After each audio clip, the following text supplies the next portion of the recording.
Shri Balaji tractors and Motors मध्ये कोणताही tractor खरेदी करा आणि मिळवा हमखास बक्षीस। तर मग विचार कसला करताय, आजच आपला ट्रॅक्टर घरी आणा। आमचा पत्ता पुणे नाशिक हायवे, कुकडी कॉलनी, नारायणगाव, तालुका जुन्नर, जिल्हा पुणे।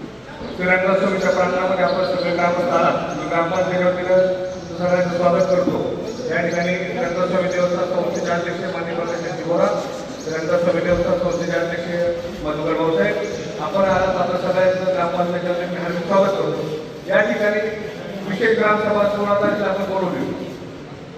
लोकांच्या आग्रह होती, लोकांच्या अडचणी मांडण्यासाठी होती, ना एकमेक दोष आरोप प्रत्यारोप करण्यासाठी नव्हती। आता देवस्थानचे अध्यक्षांनी सांगितलं का वाहन तळासाठी 32 क्षेत्र वर्ग अंतर्गत वाहन तळासाठी आपल्याला नवीन उभारण्याची एक वगैरे बाकी गोष्टीवर चौरेश लागू होती। माझा एक साधा सिंपल मत सुद्धा होता का सांस्कृतिक भवनाच्या दक्षिणेच्या बाजूला आहेर पाटलावाडीच्या भैरवनाथ मंदिराच्या समोरून बाजूला जिल्हा परिषद शाळेपासून भैरवनाथ मंदिराचा मधील स्पॅन मधला रस्ता पूर्णतः डांबरी रस्ता होता। त्यावरती खोदकाम करून तुम्ही परत त्यावर कॉन्क्रीट केलं। माझं एक सिंपल म्हणणं होतं, चांगला रस्ता तोडून त्यावर कॉन्क्रीट करण्यापेक्षा भैरवनाथ मंदिरापासून बोरडीचा रस्ता लोकांना जायला रस्ता नाही, इथं गोरव असं हरी असं त्यांच्याकडे जायला रस्ता ती जागा स्पॅन करून कॅन्सल करून चांगला डांबरी रस्ता तोडून त्यावर टाकण्यापेक्षा तुम्ही त्या ठिकाणी कॉन्क्रीट केला तर अडचण नव्हती। माझी स्वामी संस्कृत भवनाच्या आमच्या वडिलांची जागा त्याविषयी मी अध्यक्षांना फोन घेतला, चांगल्या कामाला माझा विरोध नाही। मी स्वामीच्या मंदिरासमोर थांबतो, इथं समोर पाणी साचलं होतं, मी स्वतः उभं राहून गोडेकर मामा आहे टॉयलेट मध्ये गटर पाणी साचलं होतं। मी गंगाले कॉन्ट्रॅक्टरांचे आढळले बघून आढळले असते, त्यांना मी स्वतः सांगून आम्ही दोघांनी मामाने मी टॉयलेट सापडून घेतला। त्यावेळेस मला म्हणायचा अर्थ काय, उपसरपंचाला काय हा रस्ता डांबरी होता, डांबरी रस्ता तोडला त्यावर तुम्ही कॉन्क्रीट केलं, याला विरोध काय आहे? तुम्ही तो मोकळा रस्ता किंवा दुसऱ्या ठिकाणी चांगला रस्ता असतो त्या ठिकाणी तुम्ही करा ना, बरोबर ना? ग्रामस्थांना जर एखादा डांबरी रस्ता चांगला आहे त्या ठिकाणी तुम्ही तिथे तोडफोड करून त्याच्यावर तुम्ही कॉन्क्रीट करताय। माझं म्हणणं एवढंच होतं, शासनाचा पैसा आहे, आपल्या टॅक्सचा पैसा आहे, तुम्ही काय करा, अध्यक्षांनी सुचवलंय मान्य मला, तिकडे कॉन्क्रीट केलं तिकडे कॉन्क्रीट 100% मान्य आहे आम्हाला, पण तो चांगला रस्ता तुम्ही त्यावर कॉन्क्रीट करतो, त्यापेक्षा बोर्डीत जायचा रस्ता तो गेला तर अतिशय आनंद झाला असता माझ्या गोष्टीचा। आणि आजपर्यंत आम्ही रंग स्वामींच्या देवस्थानामध्ये गावात कोणी व्यक्ती माझ्यासोबत मला सोडून द्या, माझ्यासह गावात कोणी व्यक्ती स्वामींच्या कामात कधी अडथळा घालत नाही, घालणार पण नाही। त्याची शासन बोलून त्याच्यावर कॉन्क्रीट केले हे साफ चुकीचं आहे। आपण आता उचकून जाऊ, आता या रस्ता उचकू डांबरीवर कॉन्क्रीट केलं जात नाही, डांबरीवर पीओ ब्लॉक टाकल्यात हे मान्य आहे। डांबरी रस्ता फक्त तिथं लेवल करण्यासाठी कोपऱ्यात थोडा उकारला होता, सर्व रस्ता उकारलेला नाही। ज्यांनी पाहिला असेल त्यांना माहीत आहे। तुम्हाला असं वाटलं असेल की याच्यावर कॉन्क्रीट आणि त्याच्यावर पीओ ब्लॉक टाकले तर कृपया तो गैरसमज काढून टाका। आपण आत्ता जाऊ पीओ ब्लॉक काढा, त्याचं जर खाली कॉन्क्रीट असेल तर मी वाटेल की पैसे हरतो, म्हणजे तुम्ही आम्ही केले ते योग्य आहे।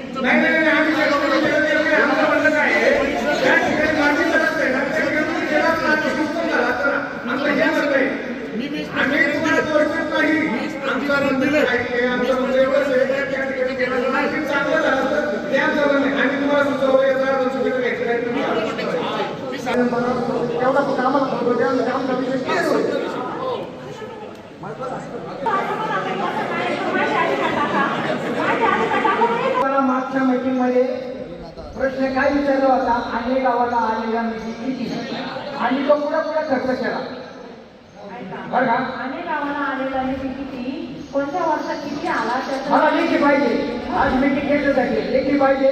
मीडिया सांगेल त्या ठिकाणी माझं मीडियाला सांगणं आहे, पंचायत समिती कलेक्टर प्रांत यांच्याकडे हा आवाज गेला पाहिजे। माझ्या लेखी स्वरूपामध्ये आजची मीटिंग त्यासाठी आहे, जिथे डोळ्याचे इशारे कळले मीडियामध्ये तुम्ही बघा, मोबाईलमध्ये बघा, तिथे बसलेली माणसं आहे ना त्या ठिकाणी बसलेली डोळ्याची इशारे।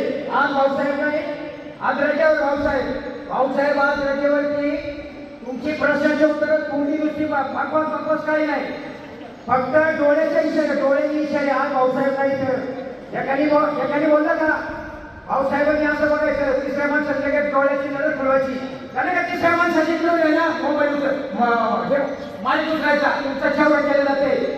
माझ्या प्रश्नाचे उत्तर द्या, आणि गावाला आलेला निधी किती आणि तो पुढे पुढे कसं झाला मला जे की सोबत पाहिजे मी मागच्या वेळेला सांगितलं. आपल्या मी सरपंच 22 डिसेंबर 2022 रोजी झाले म्हणजे मी 2023 जानेवारी 2023 पासून कार्यकाळ पाहिला तर 15 जुलैला खूप काम माझ्याकडे आहे. याचं मी देते करतो ना आणि याच्यात जी कामं केली त्याच्यात काय केलं त्याची पीडीसी त्याचं जे भाऊसाहेबांची मला काढून त्याच्यावर केली त्याच्या आताची माझ्या माहिती त्यांची तुम्हाला किती माहिती बोलण्यासाठी पाहिजे आणि माहिती देऊ पण आता 2023-24 साली जरा वाचू नका हा वाचते अहो तू वाचते तुम्ही ऐका आता विशेष लग्न रात्र विषय किती मोठी माणसं त्याच्यानंतर 23-24 अनुदान आणि व्याज समाधान संस्थेला 32,52,832 त्या वर्षी एकूण जमा झाले 1,11,08,302 आणि त्या वर्षी पंचायतीने खर्च केला 38,04,605. त्याच्यानंतर पुढचं वर्ष 2024-25 आरोग्याची शिल्लक 63,13,697. 24-25 अनुदान आणि व्याज 27,82,664. एकूण जमा झाले 90,96,361. त्या वर्षीचा खर्च 14,02,443. 25-26 आरोग्याची शिल्लक 76,93,918. अनुदान प्लस व्याज जमा झालं 36,28,696. एकूण जमा झाले 1,13,22,614. आणि त्या वर्षी एकूण खर्च केला 44,45,595. असा अहवाल मला भाऊसाहेबांनी पंचायत दिलेला आहे. यातलं मी म्हणलं ते मला म्हणजे मला मी अर्ज करा त्या वर्षात काही मोठ्या कामाचं पाहिजे की त्यांना कामाचं नाही होते 15 नाही पाहिजे मला 14 का पाहिजे मागच्या सुरू नाही जाणार मी मला 14 वेळ द्या. तर आमच्या इकडे 2-2 लाखाच्या वेळीवरती आहे ना 2-2 लाखाचा खर्च दाखवलेला आहे. गाडीचा खर्च 2 लाख तरी कोणती सुधारणेचा पैसा कुठे गेला असा खर्च झाला.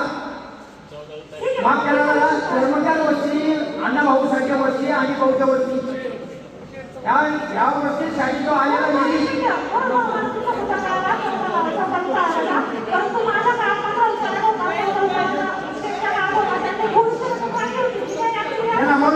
मला परिस्थिती उत्तर पाहिजे. तुम्ही पुढचा विषय घेऊ नका. एक मागणी आम्ही विषय घेऊ नका. ग्रामस्थांना हातून विनंती आहे प्रश्न हाताळताना एकदम व्यवस्थित हाताळा आणि जेणेकरून गावचा विकासाच्या दृष्टीकोनातून आपण सगळे पैसे घेऊन शर्मंडे आज का नाही उद्या घ्यायचं विकासचा मुद्दा ठेवायचा करायला दुसऱ्याने घ्यायचा तुमचं तेवढं चाललंय. पॉलिटिकल गेम चालू आहे. पंचायत समिती तहसीलदारपर्यंत महाराष्ट्र नाव केलं पाहिजे. आता प्रश्नाची उत्तरं व्यवस्थित आली पाहिजे. चला थँक्यू. लॅपटॉपचं किंवा मोबाईलचं बिल दिलं तर त्याच्यावर त्याचा IMEI नंबर लॅपटॉपचं बिल दिल्यावर त्याच्यावर त्याचा सिरियल नंबर आणि स्पेसिफिकेशन देणे गरजेचं आहे. ते GST बिल आहे त्याच्यावर स्पेसिफिकेशन नाही लॅपटॉपचा सिरियल नंबर नाही.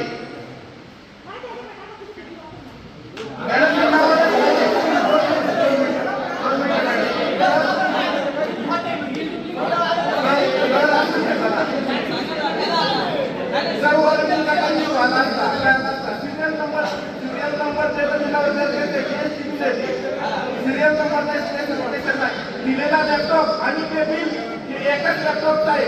त्याचं काय त्याच्यावर गाव आपलं आहे तुम्ही जे सांगितलं तुम्ही हे आहे जनता आहे बरोबर आहे ना. तुमच्या डोक्यात लोक जेवढे ऐकून तुम्ही एक अर्ज केस नाही तुम्ही एक अर्ज द्यायला पाहिजे.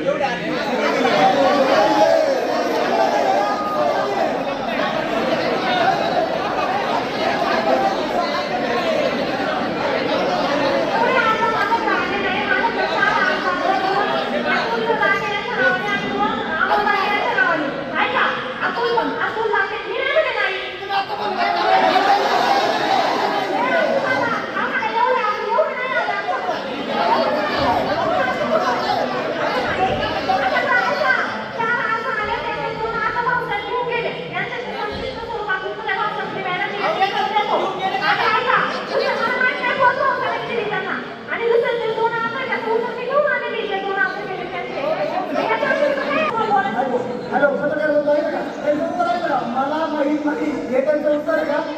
अनेक सरपंच आहे त्यांची उत्तर कशी पाहिजे? मला माहित नाही, मला माहित नाही, किती आजार आहे, उत्तर नाहीये, भाऊसाहेब नाहीये, ही उत्तर नाहीये, पदावर काम आहे. उत्तर किती महत्वाचं आहे? ग्रामसभा भरवली पावसाळी ज्यावेळेस ग्रामसभा भरली त्यावेळेस त्यांना लेखनाचे काही क्वेश्चन आली की आम्हाला सांगा पुढच्या ग्रामसभेत तुमच्या सर्व प्रश्नांची उत्तर द्यायला आम्ही बांधील आहे, हा त्यांचा शब्द होता. आणि तुम्ही पण ऐकताय त्यांच्या आमच्या एखादी क्वेश्चनला त्यांचं एकही उत्तर नाहीये. हे तुम्ही समोर आहे, सर्व मीडिया बातमी आहे, सर्व ग्रामस्थ बात आहे, सर्व जनता बातमी आहे, सदस्य बात आहे. उदाहरणाची उत्तर आहे. जर तुम्हाला उत्तर द्यायचीच नव्हती तर ग्रामसभा केली कशाला? जर तुम्हाला आमच्या क्वेश्चनची उत्तर द्यायची नाही, तुम्ही म्हणजे आमच्याकडे टाईम नव्हता आणि तुम्हाला टाईम पण दिला तरी तुमच्या आमच्या क्वेश्चनला उत्तर नाही, तुम्ही हे कशाला उत्तर पाहिजे? हे क्वेश्चन तुम्हाला आन्सर भेटलं पाहिजे.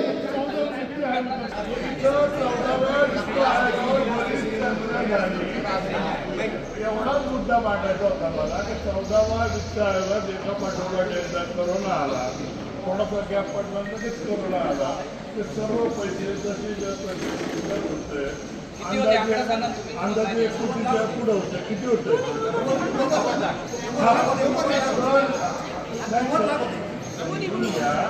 की खर्च करता आला नाही, कामं करता आली नाही आणि यातही एवढे हजार माझ्याकडे 2च जण हजार असायचे. किती? माझ्याकडे 2च जण हजार असायचे. एक उत्तमराव वत्रा आणि एक राजीव शेठ आहे. ते दोघं जण राजीव शेठ विरोध करायला आणि वत्रा शांत बसून राहायला. मी काहीच काम का करू शकतो नाही. तर माझ्याकडे मेंबर अडचणीचे आले, त्यांना कामं होती आणि या नागरिकांना आता इथून पुढे हजार आहे. आपण सरकारच्या वतीने करून आलोय. महिलांना आहे का बाकी आणि 14 वित्त आयोगाचा जो आपला विषय झाला तो विषय लक्षात आला ना, ते पैसे खर्च झाले नाही. करोना मला यांनी पत्रकार परिषदेत विचारलं होतं तर कामं झाली नाही. कामं का झाली नाही त्याचं कारण सांगितलं. ग्रामपंचायत सदस्य शॉर्टकटमध्ये बोललो, करोना होता आणि एकावट गॅप पडला. लेबर काम करत होते, करू देत नव्हते, कुणी हातात राहत नव्हतं. तेव्हा 14 वित्त आयोग तुमच्या गँगचा ग्रुप मधला